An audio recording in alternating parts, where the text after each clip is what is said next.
Hello दोस्तों, नमस्कार। आपके अपने यूट्यूब चैनल वाईफाई विनय में आपका स्वागत है और मैं हूं रामस्वरूप सिद्ध। आज देखिए, हम 1857 की क्रांति से संबंधित महत्वपूर्ण प्रश्न लेके आए हैं। इससे पहले वाला वीडियो हमने बनाया था 1857 की क्रांति भारत की, तो वो अच्छी तरह से हमने आपके सामने प्रस्तुत की थी। और आज हमें महत्वपूर्ण प्रश्न लेके आए हैं, लगभग 70-80 प्रश्न हैं। तो बहुत शानदार तरीके से ये क्वेश्चन बनाए गए हैं। तो आशा है कि आपको ये वीडियो पसंद आएगा। तो चलिए दोस्तों, शुरू करते हैं। पहला प्रश्न है, लॉर्ड वेलेस्ली ने देशी रियासतों के साथ संबंधों की किस नीति का प्रतिपादन किया था? ये अच्छी तरह से मैंने पिछले वाला वीडियो में बताया आपको। वापस देखिए, लॉर्ड वेलेस्ली ने देशी रियासतों के साथ संबंधों की किस नीति का प्रतिपादन किया? अधीनस्थ पार्थकी की संधि, सहायक संधि का प्रणाली, doctrine of lapse, ring fence की नीति। तो इसका आंसर होगा सहायक संधि प्रणाली। ये लेके आए कौन? Lord Wellesley. अगला प्रश्न है, निम्न में से कौन सा प्रावधान सहायक संधि प्रणाली में नहीं था? यानी 3 तो है और एक नहीं है। यह है देशी रियासत की बाहरी युद्धों एवं आंतरिक संकटों से सुरक्षा करना, देशी रियासतों में ब्रिटिश फौज रखना, अंग्रेजी फौज का खर्चा देशी रियासत से करना, देशी रियासत को विदेशी मामलों में स्वतंत्रता। ये आपके सामने 4 ऑप्शन है। तो इसका आंसर होगा देशी रियासत को विदेशी मामलों में स्वतंत्रता। ये आपका आंसर होगा। आगे बात आती है, सर्वप्रथम सहायक संधि किस शासक के साथ संपन्न की गई? यानी जो सहायक संधि हुई लॉर्ड वेलेस्ली लेके आए थे, तो सर्वप्रथम यह संधि करने वाला शासक कौन था? तो देखिए, मैं क्वेश्चन बोलने के बाद में 4-5 सेकंड रुक जाता हूं, तब तक आप आंसर सोच लिया करो। अवध का नवाब, हैदराबाद का निजाम, जयपुर रियासत, कोटा रियासत। तो इसका आंसर होगा हैदराबाद का निजाम। यानी हैदराबाद का जो निजाम था, इन्होंने सर्वप्रथम संधि की थी। अब बात ध्यान रखना कि जो हैदराबाद और पंजाब दो ऐसे क्षेत्र थे जिसने 1857 की क्रांति में भाग नहीं लिया। यह भी मैं पिछले वीडियो में बता चुका हूं आपको। आगे बात करते हैं, प्रश्न नंबर 4 की तरफ चलते हैं। यह कहता है कि ईस्ट इंडिया कंपनी द्वारा अधीनस्थ पार्थक्य की नीति कब प्रारंभ की गई? ईस्ट इंडिया कंपनी द्वारा अधीनस्थ पार्थक्य की नीति कब प्रारंभ की गई? अब देखिए, पहले तो समझिए अधीनस्थ पार्थक्य क्या होती है। अब देखिए, जब अंग्रेज थे तो अंग्रेजों की जो कंपनी थी उसको स्वीकार करने के लिए ये अधीनस्थ पार्थक्य की नीति चलाई थी। सभी जो रियासतें थी उनको कहा गया कि ये ईस्ट इंडिया कंपनी है, इसको आप स्वीकार करो, ना कि सहायता करो। सिर्फ स्वीकार करने की बात हुई थी। इसमें अधीनस्थ पार्थक्य की नीति इसे कहा गया है। और यह 1803 में, 1813 में, 1805 में, 1798 में।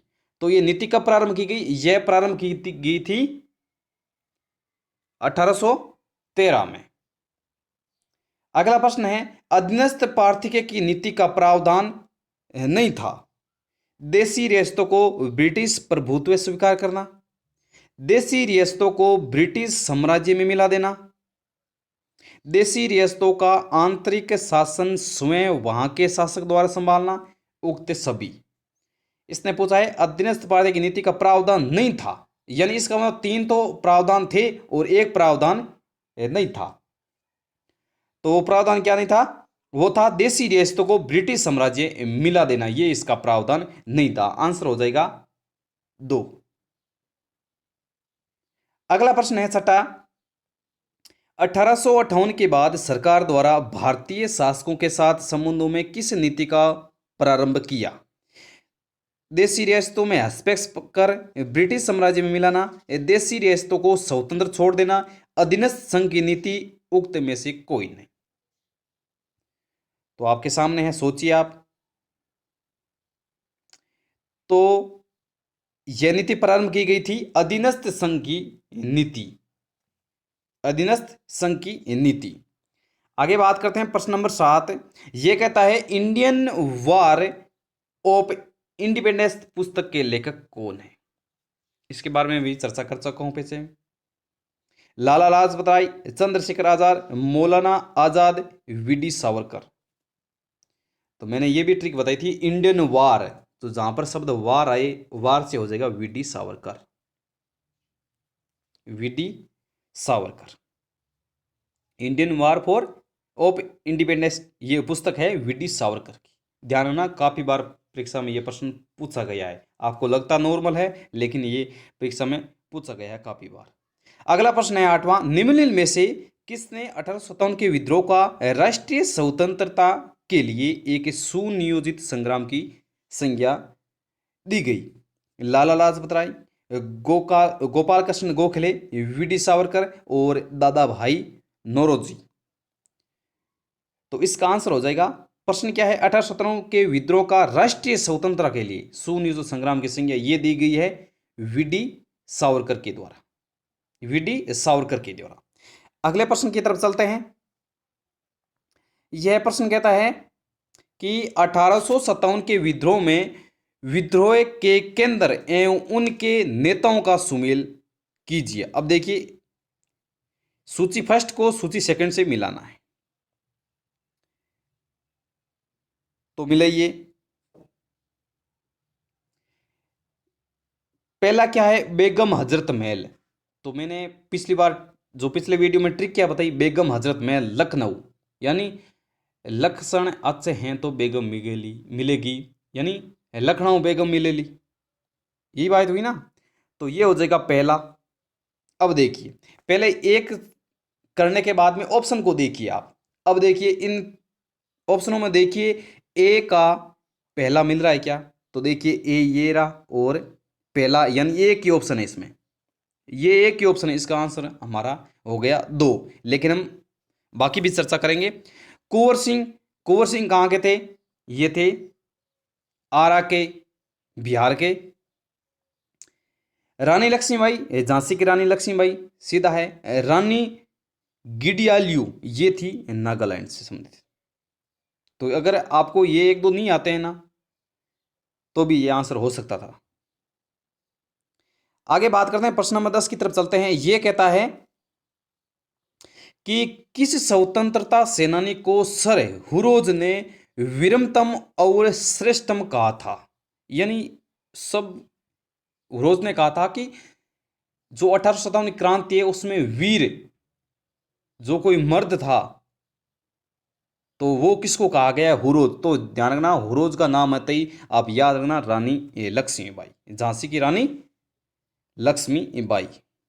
अगला प्रश्न है 11वां प्रश्न कहता है कि सन 1857 के प्रथम स्वतंत्रता संग्राम का प्रमुख राजनीतिक कारण क्या था? ये थोड़ा सा पीछे कटा हुआ है, इसने पूछा है राजनीतिक कारण, ध्यान रखना, कंफ्यूज मत होना। इसने पूछा है राजनीतिक कारण। चर्बी वाले कारतूसों का प्रयोग, ये क्या है, ये तो तत्कालीन कारण है। सती प्रथा और प्रतिबंध, नहीं। विधवा विवाह प्रकट एक्ट, नहीं। देखिए समझिए आप इस चीज को कि अगर आंसर ये होता कि सती प्रथा, तो इसका मतलब ये भी आंसर होता विधवा वाला, तो इसका मतलब इनका कोई रोल ही नहीं है। अब रहा चर्बी वाले कारतूस और डलहौजी की विलय की नीति। अब देखिए, चर्बी वाला कारतूस संबंधित था, तत्कालीन कारण से संबंधित था, मैंने पिछले वीडियो में बताया है। डलहौजी की विलय नीति क्या थी, ये थी राजनीतिक कारण। जो पीछे बचा वही हमारा आंसर हो गया। तो ऐसे करके आप क्रॉस करके आंसर को सोल्व कर लिया करो, यानी ये नहीं होगा, ये नहीं होगा, ये नहीं होगा, जो पीछे बचा वही होगा। अगला प्रश्न है 12वां, इस मिसाल में हम मुसलमानों को हिंदुओं से नहीं भिड़का पाए, यानी भिड़का नहीं पाए। निम्नलिखित में से कौन सी एक घटना से एचिसन के इस कथन का संबंध है? यानी एचिसन ने एक बात की थी कि हम मिसाल में हम मुसलमानों को हिंदुओं से नहीं, यानी इन्होंने कहा था कि हमें ना जो हिंदू मुसलमानों को आपस में लड़ाई नहीं कर पाए, यानी इनको बीच में लड़ाना था, तब जाकर जो 1857 क्रांति वो सक्सेस होती। ये बात किसकी थी, एचिसन ने। तो ये किस संबंधित है, ये ध्यान रखना 1857 की क्रांति से संबंधित है। ये बात किसने की? ये बात है ना एचिसन ने की थी कि हम हिंदुओं और मुसलमानों को भिड़का नहीं पाए। आगे वाला प्रश्न है, भारत में ब्रिटिश शासन के दौरान निम्नलिखित देशी रियासतों को ब्रिटिश शासन में मिलाया गया। अब इनमें से कौन सी ऐसी रियासत थी जिनको ब्रिटिश शासन में मिलाया गया था? यानी क्रम बताना है आपको, इसमें आपको क्रम बताना है कि पहले कौन थी बाद में कौन सी थी। तो झांसी, संबलपुर, सतारा और नीचे क्या दे रखा है? उपरोक्त का ब्रिटिश द्वारा इनके समामेलन का सही कालानुक्रम है। यानी पहले कौन थी और बाद में कौन थी। अब देखिए मैंने क्या बताया पिछले वीडियो में, सबसे पहले कौन सी थी? सबसे पहले थी सतारा, महाराष्ट्र। उसके बाद में आ जाती है संबलपुर। कौन सी? संबलपुर। और उसके बाद में आती है झांसी। तो पहले है क्या है? 3 2 1। तो आंसर कौन सा होगा? सी, 3 2 1। पहले सतारा, उसके बाद में संबलपुर, उसके बाद में झांसी। अगला प्रश्न आता है, 1857 के विद्रोह द्वारा हुआ सबसे महत्वपूर्ण परिवर्तन, यानी 1857 को सबसे महत्वपूर्ण परिवर्तन हुआ वो कौन सा परिवर्तन था? सैन्य व्यवस्था में परिवर्तन, अंग्रेजों के अत्याचारों में कमी, ईस्ट इंडिया कंपनी के शासन का अंत, मुगल साम्राज्य का विघटन। मुगल साम्राज्य का विघटन। तो देखिए ये महत्वपूर्ण जो परिवर्तन हुआ था ये था ईस्ट इंडिया कंपनी के शासन का अंत। ईस्ट इंडिया कंपनी के शासन का अंत, ये हमने पहले बात की थी। जैसे ये जो आया प्रश्न नंबर 4, अधीनस्थ पार्थकी की नीति, तो ये चला था 1813 से लेकर 1857 के बीच, और 57 में ये ईस्ट इंडिया कंपनी थी वो चली गई। ये संबंधित प्रश्न है कि ईस्ट इंडिया कंपनी के शासन का यहाँ अंत हो गया 1857 में। प्रश्न नंबर 15 की तरफ चलते हैं। ये प्रश्न क्या कहता है? ये कहता है निम्नलिखित में से कौन 1857 के स्वाधीनता संग्राम से संबंधित नहीं था? यानी जो आपके सामने 4 है उनमें से 3 तो है और 1 संबंधित नहीं है। तो देखिए बेगम हजरत महल, बिल्कुल ये लखनऊ से थे। मौलवी अहमदुल्ला, मौलवी अहमदुल्ला ये भी संबंधित थे। झांसी की रानी लक्ष्मीबाई ये थी संबंधित। अशफाकुल्ला खान यानी ये संबंधित नहीं थे। आपके सामने आंसर होगा इसका अध्याय। आगे हम बात करते हैं प्रश्न नंबर 16। देखिए यहां थोड़े से क्रम आपको दिखाई नहीं दे रहे हैं। अंग्रेजों की भारतीय सेना में एनफील्ड राइफल का प्रयोग कब किया गया? यानी जो पहले ब्राउन बेस थी उसकी जगह जो एनफील्ड राइफल आई उसका प्रयोग कब किया गया? तो ध्यान रखना 1857 में ही इसका प्रयोग किया गया, क्योंकि जो क्रांति थी 1857 की क्रांति समय थी। और ध्यान रखना ये दिसंबर में इसका प्रयोग किया गया। कब? दिसंबर में। अगला प्रश्न है, भारत में झांसी के राज्य को किस नीति के माध्यम से ब्रिटिश शासन का अंग बनाया गया था? विलय की नीति, सहायक समानता की नीति, अधीनस्थ पार्थकी की नीति, उक्त में से कोई नहीं। देखिए कुछ मेरे छूट गए हैं ऑप्शन, क्योंकि आपको ये सामने दिखाई दे रहे हैं, बाकी मैंने गोला कर रखा है तो 1 2 छूट जाते हैं, कोई बात नहीं। तो जो झांसी के राज्य को किस नीति के माध्यम से ब्रिटिश शासन का अंग बनाया, ये थी विलय की नीति, इसको विलय कर लिया गया। 1757 में बंगाल का नवाब था। 1757 में बंगाल का कौन नवाब था? बंगाल का नवाब था सिराजुद्दौला, ये नवाब था, क्योंकि जो प्लासी का युद्ध हुआ इनसे संबंधित है, इनकी भी चर्चा कर चुके हैं हम पहले। अगला प्रश्न है, पंजाब को ब्रिटिश साम्राज्य में मिलाने वाला गवर्नर जनरल कौन था? यानी पंजाब को ब्रिटिश साम्राज्य में, यानी जो पंजाब था उसको ब्रिटिश साम्राज्य में मिलाने का गवर्नर जनरल कौन था? इसने क्या पूछा है? Governor general. तो lord Dufferin, lord Hardinge, lord Canning, lord Dalhousie. तो ध्यान रखना इसका आंसर हो जाएगा लॉर्ड डलहौजी, क्योंकि मिलाने का काम इन्होंने शुरू किया था सहायक संधियों का। अगला प्रश्न आता है, 1856 में अवध को ब्रिटिश शासन में किस आधार पर मिलाया गया है? 1856 में अवध को ब्रिटिश शासन में किस आधार पर मिलाया गया? लॉर्ड डलहौजी के आदेशानुसार, राज्य की विलय की नीति के अनुसार, कुशासन तथा प्रशासकीय अनियमितताओं के कारण, सरकार विरोधी कार्यवाही के कारण। अब देखिए तो अवध को मिलाया, अवध को ऐसे करके मिलाया कि ये जो यहाँ के जो व्यक्ति है ये प्रशासन चला नहीं सकते, सही तरह से नियमों का पालन नहीं करना जानते ये। इस प्रकार इन्होंने कुशासन और प्रशासकीय अनियमितताओं के आधार पर अवध को ब्रिटिश शासन में मिला दिया गया। यानी ये शासन अच्छी तरह से कर नहीं रहे हैं। आगे बात करते हैं।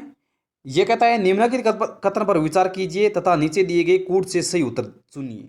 बहुत शानदार प्रश्न है, आजकल के प्रश्न ऐसे ही आते हैं, ध्यान रखना। तो ये क्या कहता है, ये कहता है प्रारंभ विजय के बावजूद सिपाही विद्रोह राज को पलटने में सफल नहीं हो सका। उदीयमान मध्य वर्ग ने राज का पक्ष लिया था। इस प्रकार आपका ये सामने वाला प्रश्न है।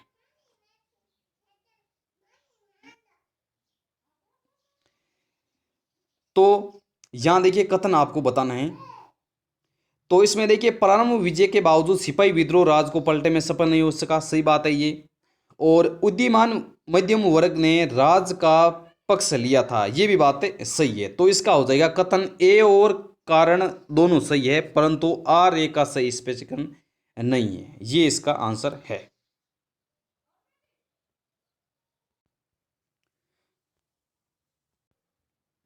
आगे वाले प्रश्न की अगर हम बात करें तो यह कहता है वह ब्रिटिश जिसने 1857 ईस्वी के भारतीय विद्रोह को ब्रिटिश पार्लियामेंट के हाउस ऑफ कॉमन्स में राष्ट्रीय विद्रोह की संज्ञा दी थी।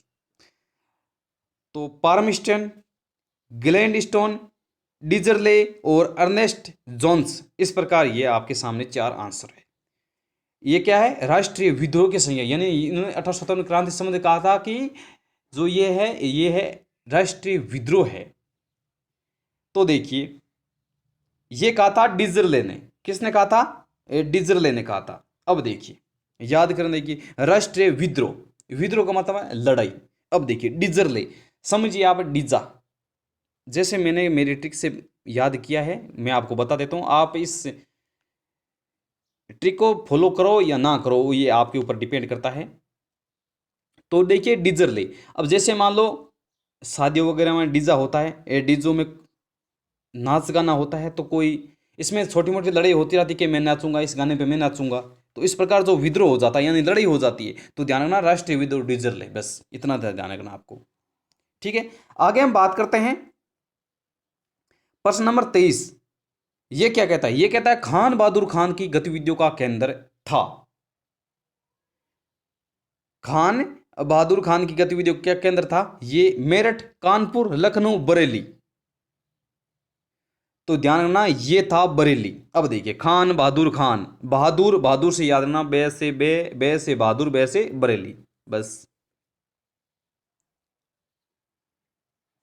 सीधा है। आगे हम बात करते हैं सूची फर्स्ट को सूची सेकंड से मिलाना है आपको। क्या कह रहा है, लक्ष्मीबाई, तांत्या टोपे, नाना साहब, बहादुर शाह, ये जबर सेकंड है। अब देखिए लक्ष्मीबाई, अब देखिए लक्ष्मीबाई कौन थी, तो आपको मैंने ये पहले इनके सबके बारे में मैं चर्चा कर चुका हूं। अब देखिए लक्ष्मीबाई क्या थी, लक्ष्मीबाई क्या थी, हुरों से लड़ती हुई वीर गति को प्राप्त हो गई। तो इससे संबंधित देखिए ये क्या है, रंगून निर्वासित नहीं, ये युद्ध में मारी गई, यानी लक्ष्मीबाई युद्ध में मारी गई, यानी पहले में हो जाएगा डी। तो पहले में डी की बात करें तो तीसरा और चौथा आपके सामने दो ऑप्शन है, तो यानी पहला और दूसरा तो कैंसिल हो ही गया, अब दो रहे आपके सामने ऑप्शन। अब देखिए तांत्या टोपे क्या है, तांत्या टोपे में नरवर के जागीरदार द्वारा फांसी दे दी गई, इन्होंने पकड़ाया था, तो तांत्या हो जाएंगे सी, गिरफ्तार हुए और फांसी पे लटकाए गए। नाना साहब की बात करें तो ये नाना साहब कहाँ हैं, नेपाल चले गए। और बहादुर शाह जफर की बात करें तो ये जाके रंगून में जाकर 1862 में इनकी मृत्यु हो जाती है। तो तांत्या टोपे का हो जाएगा सी। तो इसमें देखिए दूसरे में सी किसका है, ये तीसरे का है, ये हो जाएगा। इस प्रकार आप क्वेश्चन को सोल्व करिए। अगला प्रश्न आता है निम्नलिखित में से कौन 1857 के विद्रोह से संबंधित नहीं था, यानी 1857 को जो यानी विद्रोह हुआ उससे संबंधित नहीं था। तो वीडी सावरकर, लक्ष्मीबाई, तांत्या टोपे, कुंवर सिंह। तो इनमें से लक्ष्मीबाई थी, कुंवर सिंह भी था, तांत्या टोपे भी थे, लेकिन वीडी सावरकर ये नहीं थे। 1857 ईस्वी के विप्लव के दौरान किसने अंग्रेजों के विरुद्ध जिहाद की घोषणा की? जिहाद की घोषणा की।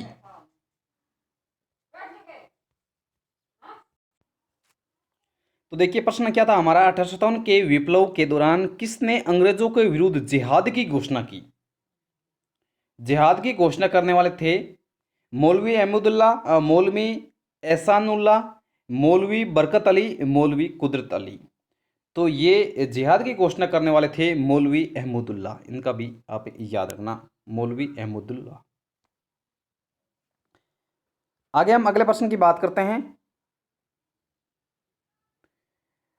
तो 1857 की क्रांति की असफलता का मुख्य कारण क्या था? यानी जो असफल हुई उसके प्रमुख कारण क्या था? कुशल नेतृत्व का अभाव, आधुनिक हथियारों की कमी, तिथि से पूर्व आरंभ फूट। अब देखिए अगर मुख्य कारण पूछा है, देखिए ध्यान रखना कारण तो ये सारे थे, लेकिन इसने क्या पूछा है, मुख्य कारण पूछा है। तो ध्यान रखना ये मुख्य कारण था कुशल नेतृत्व का अभाव, यानी इसमें कोई एक अच्छा आदमी नेतृत्व करने वाला नहीं था। इसका जो नेतृत्व, जो 1857 की क्रांति का नेतृत्व किया था, ये था बहादुर शाह जफर द्वारा किया गया था, बहादुर शाह जफर सेकंड के द्वारा किया गया था। लो तो वो एकदम वृद्धावस्था के व्यक्ति थे, लगभग 90 के पास उम्र के व्यक्ति थे। तो इनका जो कुशल, जो नेतृत्व करने वाला कोई अच्छा व्यक्ति नहीं था। तो इस प्रकार ये मुख्य कारण माना जाता है 1857 की क्रांति का। बाकी कारण ये भी थे, लेकिन इसने पूछा है मुख्य कारण, तो ये हो जाएगा कुशल नेतृत्व का अभाव। आगे हम बात करते हैं, यह न तो प्रथम था, न ही राष्ट्रीय और न ही स्वतंत्रता के लिए युद्ध। 1857 के विद्रोह के संबंध में उक्त कथन किसका है? यानी ये किसने बात कही थी कि न तो ये प्रथम था, न ही राष्ट्रीय, न ही स्वतंत्रता के लिए युद्ध था। तो यह बात किसने कही थी? वीडी सावरकर ने, एस एन सेन ने, आरजी मजूमदार ने, बेंजामिन डिसरले ने। अब देखिए वीडी सावरकर की बात करते हैं। इन्होंने कहा था इंडियन वार, इंडिपेंडेंस वार नाम आया, वो सावरकर हो जाएगा। और सेन ने अलग बात की थी और डिसरले ने भी अलग बात की थी, हम पहले चर्चा कर चुके हैं। तो पीछे कौन बचा? आरसी मजूमदार। अब देखिए एक मजूमदार का आपको सामने एक और क्वेश्चन लेके आएंगे। तो चाबी से ऐसे कोई ट्रिक बनाई है मैंने, आगे चर्चा करेंगे उसमें। अब देखिए न तो प्रथम था, नई राष्ट्रीय, यानी नई नई आदे मजूमदार, नई नए नाम आए तो हो जाएगा मजूमदार है, क्योंकि मजबूर है नहीं, अभी हमारा एग्जाम हो रहा है, यानी कुछ भी ट्रिक बना सकते हो आप। तो ये कहा था आरसी मजूमदार ने। वेलोर का विद्रोह किस वर्ष हुआ था? इसने क्या पूछा है, वेलोर का विद्रोह किस वर्ष हुआ था? 1764 में, 1806 में, 1857 में, 1935 में। तो ध्यान रखना जो वेलोर का विद्रोह हुआ था 1806 में हुआ था। आगे बात करते हैं, प्रश्न नंबर 30 की तरफ चलते हैं। यह कहता है 1857 के विद्रोह के पश्चात परिवर्तित स्थिति में ब्रिटिश सेना के विषय में निम्नलिखित में से कौन सी बात सही नहीं है? यानी बात चार बातें आपके सामने हैं, चारों में से एक सही नहीं है, बाकी तीनों सही है। पहला है बंगाल, बंबई, मद्रास की सेना तीन सेनाओं का पार्थक्य बना रहा। यूपी के ब्राह्मण तत्व को बढ़ावा दिया गया। भारतीय के अनुपात में यूरोपीय सैन्य दल में वृद्धि, अफसर यूरोपीय ही बने रहे। तो आप सोचिए इसका आंसर क्या होगा? तो देखिए इसका आंसर होगा यूपी के ब्राह्मण तत्व को बढ़ावा दिया गया, इससे कोई संबंध नहीं है। तो आंसर हो जाएगा हमारा 2। आगे हम बात करते हैं प्रश्न नंबर 31। यह कहता है मार्च 1858 में निम्नलिखित में से किसने 1857 ईस्वी के विद्रोह का संदर्भ लेते हुए झांसी की घेराबंदी की? झांसी की लक्ष्मीबाई थी, उसने घेराबंदी की। तो इनमें से कौन था? ये था major general Windham, major general Havelock, sir Colin Campbell, sir Hugh Rose. तो ध्यान रखना, मैंने काफी बार बता चुका हूं कि जहां पर झांसी की रानी लक्ष्मीबाई का नाम आए तो वो हो जाएगी सर हुरोज, सर हुरोज से समरी हो जाएगी। आगे बात आती है प्रश्न नंबर 32 की तरफ चलते हैं। ये कहता है भारत के निम्नलिखित में से किस अंग्रेजी शासन विरोधी नेता को जनता में भय फैलाने हेतु उसकी मृत्यु हो जाने के बाद भी सार्वजनिक रूप से फांसी दी गई थी।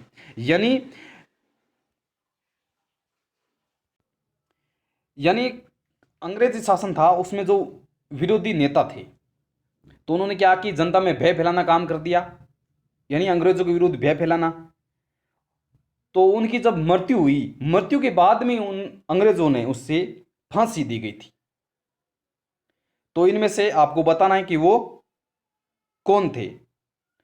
अल्लूरी सीताराम राजू, बिरसा मुंडा, चंद्रशेखर आजाद, दीवान वेलु थम्पी। तो ये थे दीवान वेलु थम्पी, दीवान वेलु थम्पी। ऑप्शन नंबर हमारा 4। इनकी मृत्यु हो जाती है, फिर भी इनको फांसी दी जाती है। निम्नलिखित कथनों पर विचार कीजिए। अगला प्रश्न है,